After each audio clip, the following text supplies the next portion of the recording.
Hello everyone. इस video में हम डिस्कस करने जा रहे हैं इंफ्रारेड स्पेक्ट्रोस्कोपी के बारे में। इसमें हम जानेंगे what is the principle working principle of IR spectroscopy and what are its application and its instrumentation. Okay, so what is infrared spectroscopy? Infrared spectroscopy is a technique. ये एक टेक्निक है, analytical technique है, use to identify functional group. किसके लिए use होती है? किसी भी केमिकल सब्सटेंस में, ड्रग में किस टाइप के फंक्शनल ग्रुप प्रेजेंट हैं उन्हें आइडेंटिफाई करने के लिए हम आईआर स्पेक्ट्रोस्कोपी का यूज़ करते हैं। ओके, हम जानते हैं कि केमिकल फार्मूला का स्ट्रक्चर जब हम देखें, ओके, उसमें डिफरेंट फंक्शनल ग्रुप होते हैं, जैसे हाइड्रोक्सी ग्रुप है, कार्बोक्सिलिक ग्रुप है। मान लिया हमें कोई नई ड्रग बनाई है और हमें उसका स्ट्रक्चर नहीं पता, हमें नहीं पता है कि उसमें कौन से फंक्शनल ग्रुप है। ओके, सो हम इंफ्रारेड स्पेक्ट्रोस्कोपी का यूज़ करके उसमें कौन कौन से फंक्शनल ग्रुप प्रेजेंट हैं ये पता कर सकते हैं। So functional group in any molecule by measuring how it absorb infrared light, क्योंकि हर एक फंक्शनल ग्रुप एक पर्टिकुलर अमाउंट ऑफ रेडिएशन, एक particular amount of frequency absorb करता है आईआर रेडिएशन का। सो इस तरह से हम मेजर कर सकते हैं कि कौन सा ग्रुप फंक्शनल ग्रुप प्रेजेंट है सब्सटेंस के अंदर by studying its absorption. When IR light passes through the chemical compound, जब सैंपल के थ्रू आप IR रेडिएशन को पास करते हैं तो क्या होता है? Some bond absorb energy. Okay, chemical structure देखें तो बॉन्ड प्रेजेंट होते हैं ना केमिकल स्ट्रक्चर में, डिफरेंट केमिकल बॉन्ड्स प्रेजेंट होते हैं, single bond, double bond. Okay, तो वो बॉन्ड क्या करते हैं, जब आप रेडिएशन पास करते हैं उनमें से तो कुछ एनर्जी को एब्जॉर्ब कर लेते हैं और एब्जॉर्ब करने के बाद वो वाइब्रेट करने लग जाते हैं। वाइब्रेट कैसे करेंगे? जैसे मान लीजिए आप बहुत बड़ा तार एक एंड से दूसरे एंड में बंधा हुआ है। ओके, अब आप उसको पकड़ेंगे और छोड़ देंगे तो कुछ देर तक वो वायर जो है वो हिलता रहेगा। ओके, सो वाइब्रेट होता रहेगा। वैसे ही क्या होता है, जो केमिकल है, कंपाउंड है, उसके अंदर जो बॉन्ड प्रेजेंट है वो एनर्जी को एब्जॉर्ब करके वाइब्रेट करने लग जाते हैं। Okay, and due to this vibration, ये वाइब्रेशन की वजह से क्या होता है, एक फिंगरप्रिंट क्रिएट होता है, स्पेक्ट्रा क्रिएट होता है। ओके, एग्जांपल देखें तो अगर किसी कंपाउंड में OH ग्रुप प्रेजेंट है, अल्कोहलिक ग्रुप प्रेजेंट है, तो स्पेक्ट्रा में जब आप पीक देखेंगे तो OH ग्रुप की पीक आपको अराउंड 3200 टू 3600 सेंटीमीटर इनवर्स पे मिलती है। ओके, सो इस रेंज में अगर कोई पीक आपको आती है तो वो OH ग्रुप की वजह से आती है। वैसे ही कार्बोनाइल ग्रुप अगर प्रेजेंट है किसी ड्रग में तो वो शार्प पीक प्रोवाइड करता है नियर 1700 सेंटीमीटर इनवर्स। नीचे आप छोटा सा डायग्राम देखेंगे कि एक आईआर रेडिएशन का सोर्स है, उसमें से रेडिएशन निकल रहे हैं, बीच में रेडिएशन के पाथ के बीच में हमने सैंपल रख दिया है। सैंपल रेडिएशन की एनर्जी को एब्जॉर्ब करेगा और जितनी भी एब्जॉर्प्शन हुई है डिटेक्टर उसे डिटेक्ट करके आपको स्पेक्ट्रा, आईआर स्पेक्ट्रा प्रोवाइड करेगा।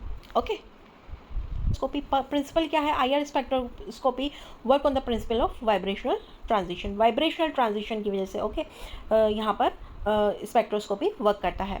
सो व्हेन मॉलिक्यूल एब्जॉर्ब, जब आपका जो केमिकल मॉलिक्यूल है वो आईआर रेडिएशन को एब्जॉर्ब करता है तो क्या होता है, बॉन्ड्स, उसके अंदर जो केमिकल बॉन्ड्स हैं वो स्टार्ट करने लग जाते हैं, या तो इनकी स्ट्रेचिंग मतलब खिंचाव, मतलब दूर दूर जाते हैं, या फिर वो पास। मान लीजिए आपके हाथ में एक स्प्रिंग है, आपने स्प्रिंग को कैसा खींचा तो ये स्ट्रेच हो गया। ओके, और आपने खींचे छोड़ दिया तो बेंडिंग हो गया। तो इस तरह के वहाँ पे वाइब्रेशन आपको मिलते हैं मॉलिक्यूल के अंदर। And each bond absorb a specific frequency. हर एक जो फंक्शनल ग्रुप है वो अपनी पर्टिकुलर फ्रिक्वेंसी की रेडिएशन को ही एब्जॉर्ब करता है। जैसे कार्बोनाइल ग्रुप जो है वो 1700 पे एब्जॉर्प्शन शो करता है। अगर हम टाइप ऑफ वाइब्रेशन देखें तो वाइब्रेशन दो टाइप के हैं यहाँ पे, stretching vibration and bending vibration. IR radiation spectroscopy में हमें दो टाइप के वाइब्रेशन मिलते हैं मॉलिक्यूल के अंदर।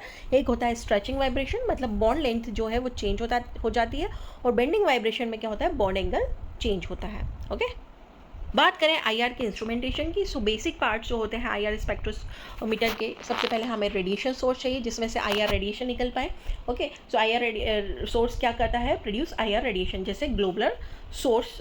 ओके, देन मोनोक्रोमेटर यहाँ पे लगा होता है जो रेडिएशन को, particular amount of radiation, particular specific wavelength की रेडिएशन को आगे पास करता है। मोनोक्रोमेटर का काम क्या होता है, यहाँ पे सोर्स के बाद मोनोक्रोमेटर या फिर इंटरफेरोमीटर लगा होता है। ओके, सो ये क्या करते हैं, मोनोक्रोमेटर का काम ये है कि ये स्पेसिफिक वेवलेंथ की रेडिएशन को सिलेक्ट करते हैं और आगे तक जाने देते हैं, बाकी एक्स्ट्रा रेडिएशन को ये एब्जॉर्ब कर लेते हैं। देन आता है आपने रेडिएशन के लिए सोर्स ले लिया, आपने मोनोक्रोमेटर लगा दिया, अब सिर्फ जो लाइट प्रेजेंट है, रेडिएशन प्रेजेंट है, वो सिर्फ IR रेडिएशन है। ओके अब आप ये IR रेडिएशन कहाँ से पास होगा, आपने सैंपल रख दिया है रेडिएशन के रास्ते में। Okay so sample is placed in it. Okay type sample यहाँ पे दो टाइप के हो सकते हैं, लिक्विड सैंपल भी हो सकता है, सॉलिड सैंपल भी हो सकता है। लिक्विड सैंपल होगा तो हम सैंपल होल्डर है वहाँ पे थिन फिल्म लगा देंगे हमारे ड्रग की, और अगर सॉलिड है तो KBR पैलेट का यूज़ करेंगे। ओके पोटेशियम ब्रोमाइड की पैलेट का यूज़ करेंगे।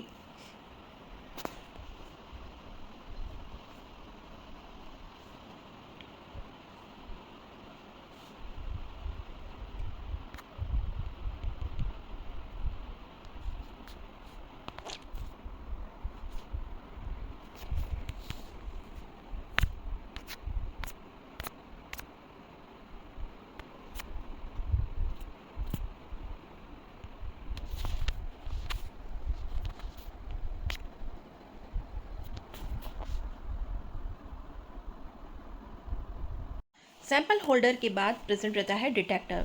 ओके डिटेक्टर क्या करता है, detector absorb the IR radiation, जितने भी कुछ तो सैंपल ने एब्जॉर्ब कर लिया रेडिएशन, बचे हुए जो रेडिएशन है उन्हें जो डिटेक्टर है डिटेक्ट करता है कि कितना एब्जॉर्प्शन हुआ है।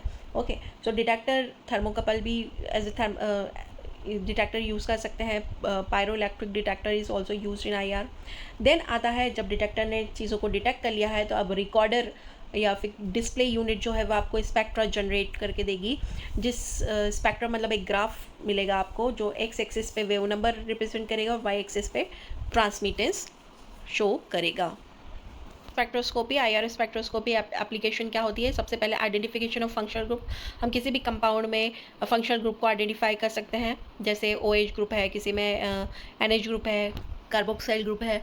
ओके अगर किसी कंपाउंड में COO ग्रुप प्रेजेंट है, अगर पीक आती है अराउंड 1700 पे, तो इससे कंफर्म हो जाता है कि कंपाउंड में कीटो ग्रुप या एल्डिहाइड ग्रुप प्रेजेंट है। स्ट्रक्चर डिटर्मिनेशन, किसी भी सैंपल का, किसी भी ड्रग का आप स्ट्रक्चर डिटरमाइन कर सकते हो, क्योंकि यहाँ पे आपको फंक्शनल ग्रुप का पता चल रहा है, अंडरस्टैंड द मॉलिक्यूलर स्ट्रक्चर। जब आपको फंक्शनल ग्रुप पता चल जाएंगे तो आप मॉलिक्यूलर स्ट्रक्चर को थोड़ा स्टडी कर पाएंगे, अंडरस्टैंड कर पाएंगे। का यूज़ होता है to detect the impurity. Okay water की इम्प्योरिटी है या एनी फूड आइटम की इम्प्योरिटी है, तो हम क्वालिटी कंट्रोल में भी IR का यूज़ करते हैं। The extra peak indicate contamination, अगर बहुत ज़्यादा एक्स्ट्रा पीक्स आपको ग्राफ में मिल रही है, इसका मतलब ये होता है कि आपका कंपाउंड जो है वो कंटामिनेटेड है। Next application is study of hydrogen bonding. हम किसी भी कंपाउंड में हाइड्रोजन बॉन्डिंग को स्टडी कर सकते हैं। The peak broadening indicate the hydrogen bonding. अगर आपको पीक शार्प ना मिलते हुए ब्रॉड टाइप की पीक्स मिल रही हैं, इसका मतलब ये है कि कंपाउंड में हाइड्रोजन बॉन्डिंग प्रेजेंट है। Example alcohol show broad OH peak. Alcohol अगर प्रेजेंट है आपके सैंपल में, OH ग्रुप प्रेजेंट है, तो वो एक ब्रॉड पीक आपको स्पेक्ट्रा में शो करेगा कि केमिकल सब्सटेंस में OH ग्रुप प्रेजेंट है।